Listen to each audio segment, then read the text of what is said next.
안녕하세요. 주식살롱의 하창봉입니다.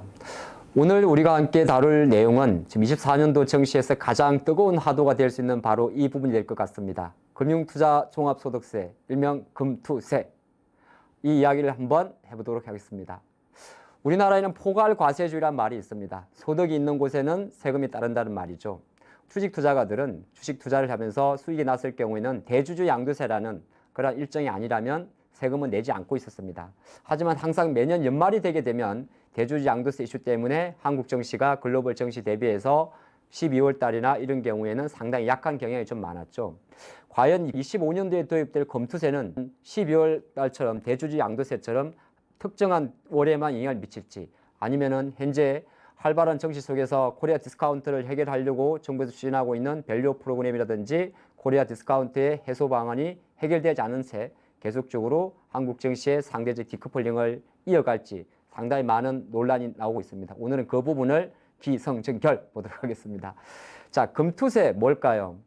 말 그대로 금융투자 소득에 대해서 일정한 금액이 넘어가면 세금을 부과한다는 것입니다. 그 일정한 금액은 바로 이렇게 나오는데요.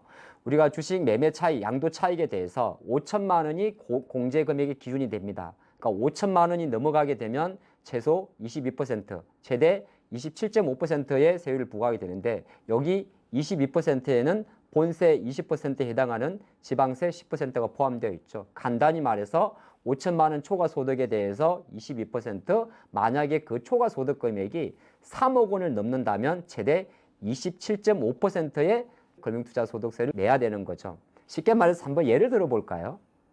내가 수익 금액을 통해 가지고 한 해 1억 원의 수익을 냈습니다. 그러면 5천만 원 초과 금액이 5천만 원이겠죠. 1억 기준에서 기본 공제 5천만 원을 빼면, 그러면 초과된 금액 5천만 원에 대해서 22% 정도의 금융투세가 부과되는 거죠. 물론 거기에는 일정 부분의 소득공제, 기본 공제는 있긴 있습니다. 250만 원이다 이런 게 있겠습니다만은 계략적으로 계산하게 되면 1억 수익 내서 5천만 원에 대해서는 최소한 22%라면 1,000만 원 정도의 세금을 부과하게 되는 거죠. 많은 투자가분들이 의욕을 상실할 수도 있는 주요 이슈가 될 수가 있습니다. 자, 그러면 다시 돌아와서 과연 25년부터 시행 예정이라고 하는 이 금융투자 종합소득세, 금투세는 우리 한국 기준으로는 언제부터 시작했는지 한번 보도록 하겠습니다.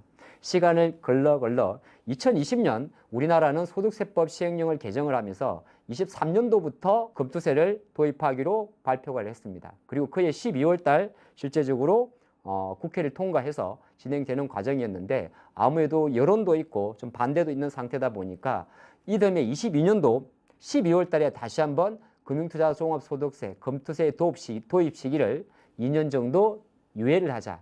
그렇게 진행이 되어 왔고, 그 유예된 기간 자체가 이제 25년도로 다가온 거죠. 한편으로 놓고 보게 되면 시장에서는 말이 많습니다. 왜 굳이 소득을 내야 될까? 이렇게 볼 수도 있고요. 다른 한편으로는 우리나라 소득세법상 포괄 과세주의라는 원칙으로 봤을 때는 소득이 발생을 했으니까 거기에는 과세를 해야 된다. 그런 논란도 좀 되고 있는데, 가장 큰 화두는 아무래도 시기의 문제가 좀 될 것 같습니다. 자, 그러면 조금 전에 살펴봤던 금융투자 종합소득세, 금투세의 세부 부과 내용을 다시 한번 조목조목 보도록 하겠습니다. 자, 크게는 두 가지가 있어요. 우리가 주식이나 주식형 ETF가 있을 수가 있고요. 또 다른 경우에는 우리가 펀드라고 이야기하는 주식형 펀드도 해당 사항이 됩니다. 만약에 주식 같은 경우에는 5천만 원 미만에 대해서는 금융투자 소득세 대상이 아닙니다만은 표에 마찬가지로 5천만 원이 넘는 금액에 대해서는 최소 22%, 그리고 그 초과 금액이 3억 원을 넘어왔을 경우에는 27.5% 정도의 금투세가 부과가 되는 거고요.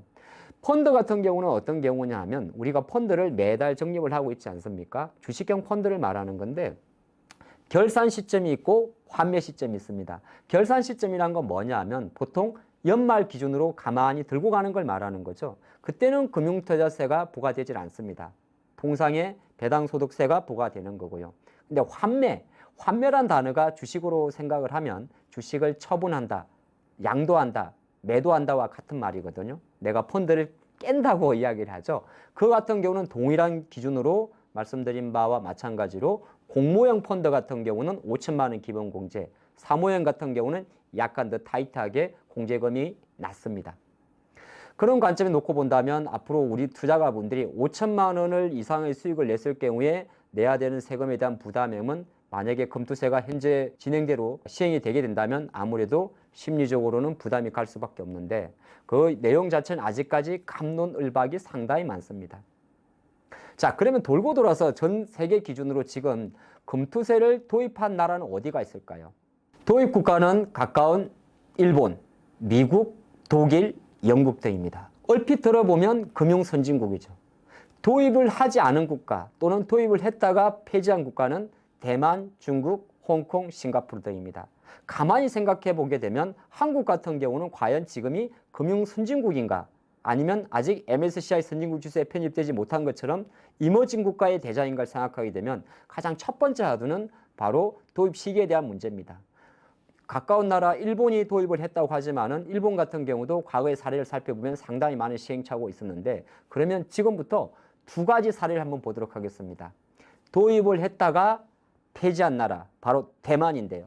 대만은 1973년, 1989년 그리고 2013년 총 3차례의 금투세 도입을 시도했습니다. 하지만 도입한 지 대부분 1년 이내 폐지됐습니다. 일례로 1989년 대만은 빈부격차 해소라는 명목으로 당시 금투세에 대해서 세율을 최대 50%까지 어마무시하죠. 50%까지 부과하는 법안을 제출했습니다. 정신은 어땠을까요? 과연 그게 금투세 일정인지 알 수는 없지만은 결과론적으로 놓고 봤을 때 당시 대만 자치엔 지수는 8,000포인트에서 5,000포인트까지 1년 동안 무려 40% 정도가 폭락을 했고 당시 총리는 사임을 하는 그런 결과까지 갔었습니다. 준비되지 않은 무리한 정책에 대한 투자자들의 분심이 컸다고 볼 수가 있겠죠. 대만의 사례 같은 경우는 어느 정도 기습적으로 진행을 했고 세율 자체도 50%라는 막대한 이슈가 있다 보니까 충분히 바로 폐지하는 경우가 있었습니다만은 약간 우리나라 정부에서 이야기하는 일본의 경우를 놓고 보면 조금 다를 수도 있긴 있습니다.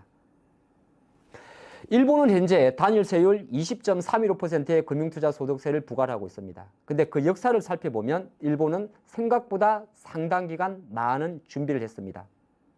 일본은 1989년 0.5% 수준의 정권거래세를 0.3%로 인하를 하면서 금융투자소득세에 대한 도입을 진행을 했습니다.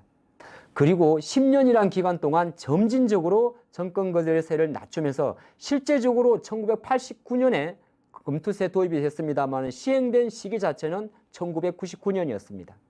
그래서 일본은 바야흐로 1999년도에 완벽하게 정권거래세를 폐지하고 금투세를 도입해서 현재 수준으로 오고 있는 거죠.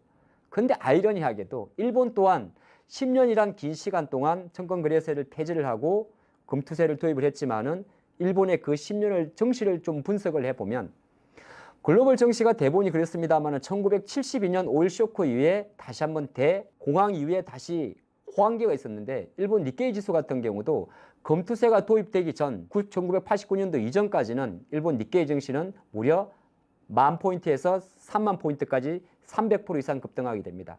하지만 본격적으로 일본이 금투세를 도입하기로 하면서 정권거래세를 내려갔던 1989년 이후부터는 우리가 많이 들어봤던 잃어버린 10년에 그대로 노출되면서 일본 니케이 지수는 다시 15,000에서 2,000선까지 내려갔던 거죠. 여하튼 결과론적으로 급격하게 준비했던 대만 그리고 10년이란 기간 동안 상당히 준비를 했지만은 정시가 보여준 결과만 놓고 봤을 때는 많은 투자자분들이 정시의 자금을 떠났고 시장은 약했습니다. 자, 그럼 지금부터 금투세 도입에 대해서 해야 된다. 하지만 이르다, 시기상조다. 그 주장에 대해서 이야기해 보도록 하겠습니다. 금투세를 도입해야 된다고 주장하는 편의 데이터를 한번 보시면 우리나라 150만 이상의 정권 투자가 중에서 실제적으로 국회 자료를 좀 참조해 보시면 15만 명 정도 전체 투자가의 0.8% 정도라는 자료가 나옵니다. 그렇기 때문에 일각에서 찬성하는 입장에서는 전체 투자가의 0.8%고 이 데이터는 우리 개인 투자가들이 볼 때는 되게 기분 나쁩니다. 5천만 원 이상 수익을 내는 투자가의 비율이 0.8%라는 거죠. 어쨌든 여기에 정부에서 말하는 22%에서 최대 27% 정도의 과세했을 경우에 향후에 금융투자소득세를 통해서 걷어들일 수 있는 세금 같은 경우는 24년도, 25년도, 26년도로 가면서 표에서 보시다시피 1조 원 남짓, 조금 많이 간다면 1조 5천억 정도를 전망을 하고 있습니다. 이런 데이터를 놓고 봤을 때는 찬성하는 쪽에서는 실제적으로 금투세를 도입했을 경우에 세수 효과는 크지 않기 때문에 도입해야 된다고 주장을 합니다. 과연 그럴까요? 그러면 반대해야 된다고 생각하는 140만 투자가 입장에서 시장을 한번 분석을 해보겠습니다. 우리나라는 현재 0.18% 수준의 정권거래세를 내고 있습니다. 주식을 매도할 때 수익이 나든 손실이 나든 100만 원 기준으로 1,800원의 세금이 나가고 있죠. 24년도 기준으로 코스피와 코스닥의 거래 대금은 대략적으로 18조 원에서 20조 원 정도가 하루 거래되고 있습니다. 그러면 20조라는 금액을 기준으로 했을 때 하루에 정권거래세를 통해서 360억 정도, 그리고 월간 7천억 정도, 그리고 연간 7조 원 정도의 정권거래세가 납부되고 있습니다. 비교 한번 해볼까요?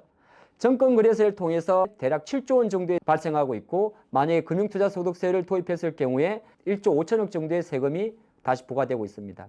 한 가지 문제점이 생기는 거죠. 이중과세 문제. 정권거래세를 폐지한 것도 아니고 단계적으로 인하를 하고 있습니다만은 오히려 여기에 금융투자소득세가 부과되는 부분.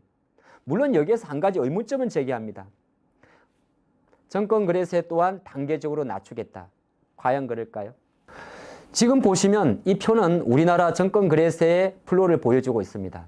2020년 금투세 소득세법 시행이 통과된 이후에 0.3% 수준인 정권거래세는 0.23%로 파격적으로 20%를 내렸습니다.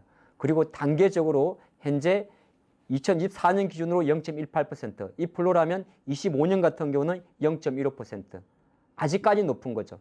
제가 조금 전에 0.23% 기준으로 연간 7조 원 정도의 세금이 발생한다고 했습니다. 그럼 0.18%에서 0.15%로 내려왔을 때 감소하는 효과 같은 경우는 10%. 그럼 대략적으로 현재 일평균 거래대금 20조 원으로 계산했을 경우에는 7조 원의 정권거래세가 5조 원대 초반으로 내려가는 것 외에는 특별히 달라지는 건 없습니다. 일본의 경우가 10년이라는 시간 동안을 준비를 해서 정권거래세를 완전 폐지한 수준에서 본격적으로 금투세를 도입한 것과 한국의 경우에는 정권거래세에 내려가는 속도가 있긴 있습니다만은 정권거래세가 유지되는 수준에서 금투세를 도입하다 보면 여기에 시기의 문제가 발생할 수 있다는 거죠. 그리고 두 번째, 이런 이야기를 할 수가 있습니다. 금투세 도입은 실제적으로 개인 투자가에게 영향을 주질 않아.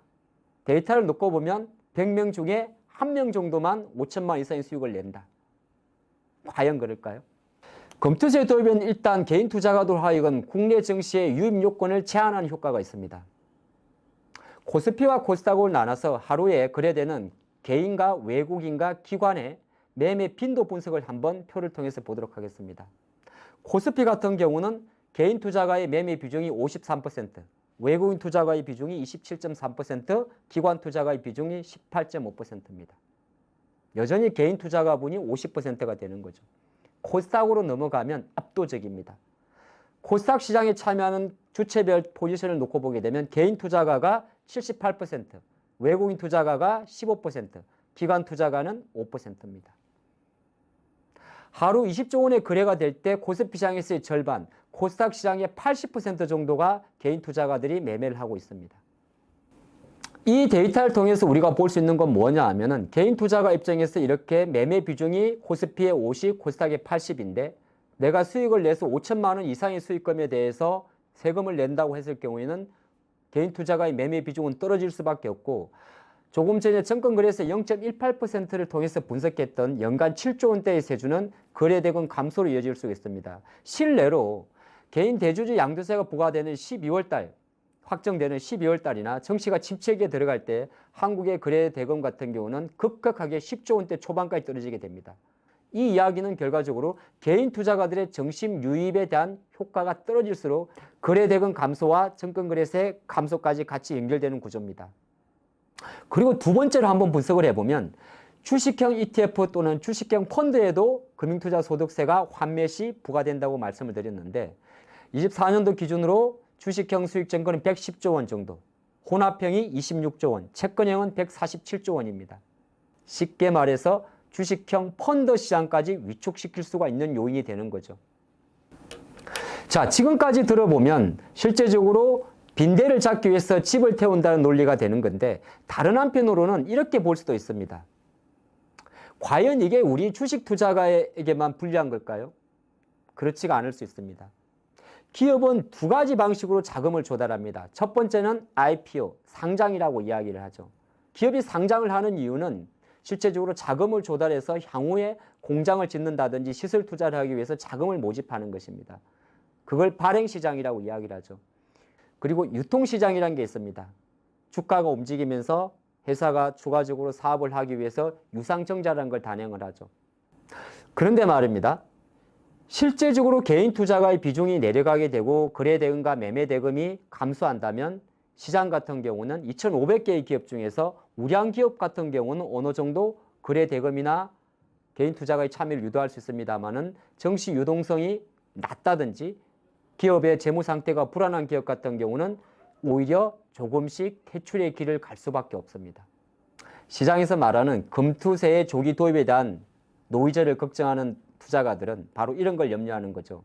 정시 위축, K정시 위축, 거래대금 감소. 출발은 이상적이었습니다. 포괄과세주의, 소득이 있는 곳에 세금이 있다. 하지만 그 도입 시기와 이중과세 이슈를 해소하지 못한 상태에서의 준비되지 않은 빠른 시행은 많은 투자가들에게 혼란을 줄 것 같습니다.